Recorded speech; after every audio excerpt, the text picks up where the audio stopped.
உத்தரப்பிரதேச மாநிலத்தில் இருக்கக்கூடிய சம்பல் பகுதியில் ஒரு மிகப்பெரிய கலவரம் நடந்திருக்கிறது.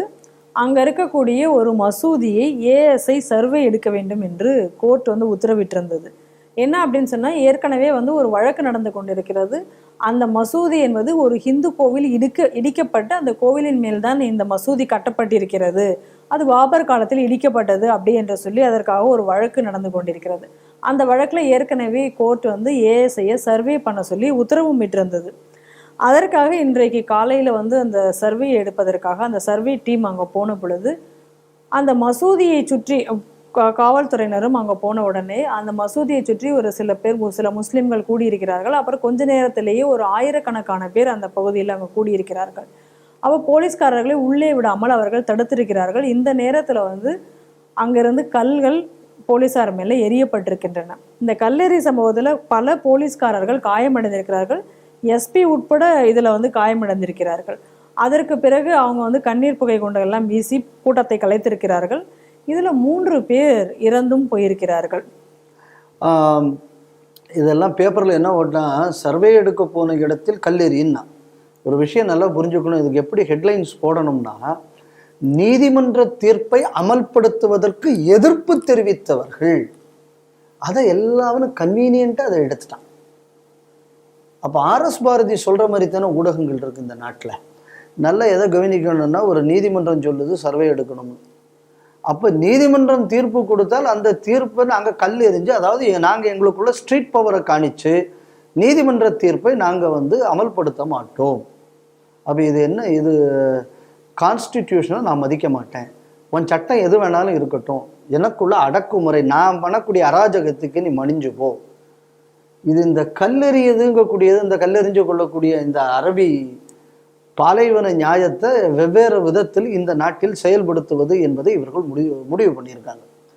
ரெண்டாவது, இந்த சம்பவத்தை பற்றி பார்க்கும்போது, இந்த சம்பவம் முடிஞ்ச உடனே போலீஸ்க்கு அவங்க டிபார்ட்மெண்ட்ல இருந்து அந்த கீழே இருக்கிற கல்லெல்லாம் எடுத்துட்டு போவாங்க, லாரியை கொண்டு கல்லாடுறாங்க. அப்ப இந்த தீர்ப்பு ஒரு குறுகிய காலத்துக்குள்ள இவ்வளவு செட்டப் அந்த இடத்தில் செய்யப்பட்டிருக்கிறது. அப்ப இது அப்ப மட்டும் செய்யல, அப்ப கேஸ் நடக்கும்போதே கொஞ்சம் கொஞ்சமா நீங்க செட் பண்ணிருக்கீங்க. அப்போ ஒவ்வொரு துலுக்க லொக்காலிட்டி இந்த மாதிரியான ஒரு செட்டப்புடன் இருக்கிறது. இது இங்க மட்டும் இல்லை, ஏற்கனவே கலவரத்திலும் இதே மாதிரியான விஷயத்த பார்க்குறோம். அப்படின்னு சொன்ன எல்லா இடத்துலையும் இந்த மாதிரி செட்டப் இருக்குன்னா, ஏன் இந்த மாதிரியான லொக்காலிட்டியில முன்னமே இந்த உள்துறை அதாவது எல்லா மாநிலத்தில் இருக்கக்கூடிய காவலர்கள் கண்டிப்பாக நீங்க ரெய்டு நடத்தணும். இதே மாதிரி ஆம்பூர்ல இதே மாதிரி தான் நடந்தது. அது ஆம்பூர் ஆனாலும் அது அலிகார் ஆனாலும் அது எல்லா இடத்துலையும் இந்த மாதிரி ஒரு செட்டப் இருக்கு. அப்படின்னா இந்த ஒரு அட்டாக் பண்றதுக்கான ஒரு செட்டப்புடன் ஒவ்வொரு பகுதிகளும் தொடர்ந்து இருக்கின்றன. அப்படின்னா இது தேசத்துக்கு ஆபத்தா இல்லை? நிச்சயமான ஆபத்து தான். பெரிய பெரிய செங்கல் அது இது எல்லாத்தையும் அழிட்டு போகுது அந்த வண்டியில. அந்த வீடியோவை பார்த்தா நமக்கு தெரியுது. அப்ப இந்த மாதிரியான செட்டப் பர்மனண்டா ஒவ்வொரு இடத்துலையும் வைக்கணும். அப்படின்னா அப்ப இது ஒரு ரேடிக்கல் இன்டாக்ட்ரினேஷன் கூடியது தேசம் முழுவதும் நடக்கிறது இல்லை. இப்போ இதே மாதிரி தான் யூரோப்பில் நடந்த கலவரத்திலையும் நம்ம பார்த்தோம். So it is an international menace. அதனால இதை சாதாரணமாக காவல்துறை எடுத்து விடக்கூடாது. ரெண்டாவது இதில் நான் கவனிச்சது என்ன அப்படின்னா, இது ஒரு வித்தியாசம். ஆம்பூர்ல சம்பவம் நடந்தது, போலீஸ் ஸ்டேஷனை விட்டு போலீஸ்காரங்க ஓடிட்டாங்க, பெண் காவலர்கள்லாம் மானபங்கம் செய்யப்பட்டார்கள், நல்ல செய்தி வந்தது. ஒரு சம்பவம் நடந்த உடனே அதுக்கு ஹோம் செக்ரட்டரி கூட அந்த பக்கத்துல போய் ஆறுதல் கேட்க போகல. இங்க நடந்த உடனே காவல்துறை எடுத்த நடவடிக்கையில பிரச்சனை பண்ணோம்னா திருப்பி ஓடணும். அதனால நம்ம பக்கத்துல தான் நம்ம அசோக் நகர போலீஸ் ட்ரைனிங் காலேஜ் இருக்கு. தயவு செய்து நீங்க எல்லாரும் இங்க இருந்து நேர கிளம்பி உத்தரப்பிரதேசில் அனுப்பிச்சு வைங்க.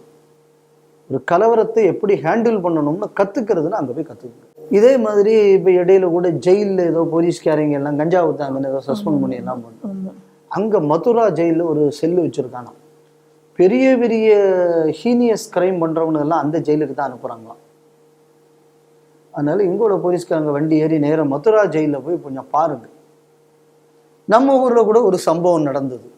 இந்த துணுக்க பயங்கரவாதிகளுக்கெல்லாம் ஜெயிலில் அவன் கேட்ட மாதிரி பிரியாணி கொடுக்கலன்னு சொல்லி போலீஸ்காரங்களெல்லாம் பிடிச்சி அடிச்சு விட்டாங்க.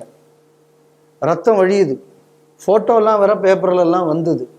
ஆனால் சிறைத்துறையில் இருக்கக்கூடிய அதிகாரி ஒரு பேட்டி கொடுக்குறார், அடிபடியெல்லாம் ஒன்றும் நடக்கலை, வாக்குவாதம் தான் நடந்தது அப்போ தான் நான் நினைச்சேன் இந்த வடிவேலு காமெடி வந்தது, ஓ இது தக்காளி சட்னி போல இருக்கு பேப்பரில் போட்டது அப்படின்னு. ஸோ எப்படி ஒரு போலீஸு இந்த மாதிரி ஒரு சம்பவம் நடந்தால் ரெஸ்பாண்ட் பண்ணணும். உடனே அந்த டிஸ்ட்ரிக்ட் கலெக்டர் சொல்லியிருக்காரு, எஸ்பியும் சொல்லியிருக்காரு, நாங்கள் யார் யாருங்கிறதெல்லாம் ஐடென்டிஃபை பண்ணிட்டோம், எப்படி நடவடிக்கை எடுக்கணும்னு எங்களுக்கு தெரியும், நாங்கள் பார்த்துக்குறோம் அப்படின்ட்டு இருக்காங்க. ஸோ இந்த மாதிரி ஒரு ஸ்விஃப்ட் ஆக்ஷன் இருக்கிறதுனால தான் இன்னைக்கு அந்த மாநிலம் வந்து இன்னைக்கு ஓரளவு காப்பாற்றப்பட்டு இருக்கிறது. இந்த மாதிரியான ஆக்ஷன் எல்லா மாநிலத்தில் இருக்கக்கூடிய போலீஸும் முதல்ல அவர்கள்ட்ட படிக்கணும். அப்போ ஒரு நாட்டில் ஒரு நீதிமன்ற தீர்ப்பு நான் வந்து அமல்படுத்த விட மாட்டேன், சென்சார் போர்டு சினிமாவை ரிலீஸ் பண்ணுது, அந்த சினிமாவை ஓட விட மாட்டேன் அப்படின்னா என்ன அர்த்தம்? இப்போ அந்த புஸ்தகத்தை தூக்கி காட்டுறா இல்லை, அந்த புஸ்தகத்தை மதிக்காதவன் யார்? அப்போ அதுக்கு இவங்களுக்கு ஆதரவாக தானே அந்த தூக்கி காட்டுறவங்க எல்லாம் பேசுறாங்க. அப்போ இவர்கள் எதுக்கு அதை தூக்கி காட்டுறது? உங்களுக்கு யோக்கியதையே இல்லையே. அம்பேத்கர் இவ்வளவு தூரம் அவர் எழுதின சட்டத்தை பத்தி பேசக்கூடியவங்க, என் கேள்வியே இதுதான், அவருக்கு பாரத ரத்னா கொடுத்தது கூட பிஜேபி கூட்டணியில இருந்த அரசு என்ன கொடுத்தது? நீங்க என்ன பண்ணீங்க? ஒன்றும் பண்ணல. கான்ஸ்டியூஷன்ங்கிறீங்கள எமர்ஜென்சியை கொண்டு வந்தது யாரு? சரி, கான்ஸ்டியூஷன் கோரை வந்து யாரும் பண்ணக்கூடாதுன்னு இந்த சுப்ரீம் கோர்ட் அப்பப்போ வியாக்கியானம் சொல்லும். அப்போ அதுக்குள்ள வந்து செக்யுலர் சோசியலிசம் கூடியதை எதிர்கட்சியே இல்லாத பார்லிமெண்ட்டை வச்சு சேர்த்தது யாரு? இன்னைக்கு இந்த மாதிரியான அரசியல் கட்சிகள், இந்த 4 துலுக்க ஓட்டு, 4 கிறிஸ்தவ ஓட்டு, இதற்காக இன்னைக்கு இவர்களை ஊக்குவித்ததின் விளைவு இன்னைக்கு என்னடான்னா ஒரு நீதிமன்ற உத்தரவை இன்று அமல்படுத்த முடியாத நிலை இன்று பாரத தேசத்தில் ஏற்பட்டிருக்கிறது. இது இந்த திருப்பூர்ல ஒன்று கோர்ட் ஆர்டர், லோக்கல் உள்ள திமுக எம்எல்ஏ லெட்டர் எழுதுறாரு, கோர்ட் ஆர்டர் அமல்படுத்தப்படாதுன்னு. சட்டம் ஒழுங்கு பிரச்சனை வந்துருமா? கன்னியாகுமரி மாவட்டத்தில் இருந்த அச்சங்குளத்துக்கிட்ட ஒரு சர்ச்சு, அந்த சர்ச்சு முதல்ல அந்த கட்டடத்தை இது போது வருது, இல்லை அவங்க டெம்பரரியாக ஒன்று வச்சுருக்காங்க, அப்புறம் மாற்றி விடுவாங்கன்னு. இப்போ அவங்க சொன்ன 18 மாதம் காலாவதியும் தீர்ந்து போச்சு. இப்போ அதை இடிக்கணும். இப்போ அதை இடித்தா லாண்ட் ஆர்டர் பிரச்சனை வரும்னு கலெக்டர் லெட்டர் எழுதுறாரு. அப்போ நீதிமன்ற தீர்ப்புகள் கிறிஸ்தவனுக்கும் துலுக்கனுக்கும் வந்து இந்த நாட்டில் வந்து அப்ளிகபிளே இல்லைங்கக்கூடிய ஒரு நிலை இருக்கிற இந்த சமயத்தில் நீதிமன்ற தீர்ப்புக்கு மதிப்பிருக்கிறது என்று கான்ஸ்டிடியூஷனை என்று காப்பாற்றியது யோகி அரசு. ஸோ அதனால கான்ஸ்டிடியூஷனை தூக்கி காட்டக்கூடியவங்கள்லாம் நியாயத்துக்கு என்ன பண்ணணும்னா யோகி காலில் போய் பூவை போட்டு பூஜை பண்ணணும். அவர் தான் உண்மைக்குமே சேவர் ஆஃப் த கான்ஸ்டிடியூஷன்.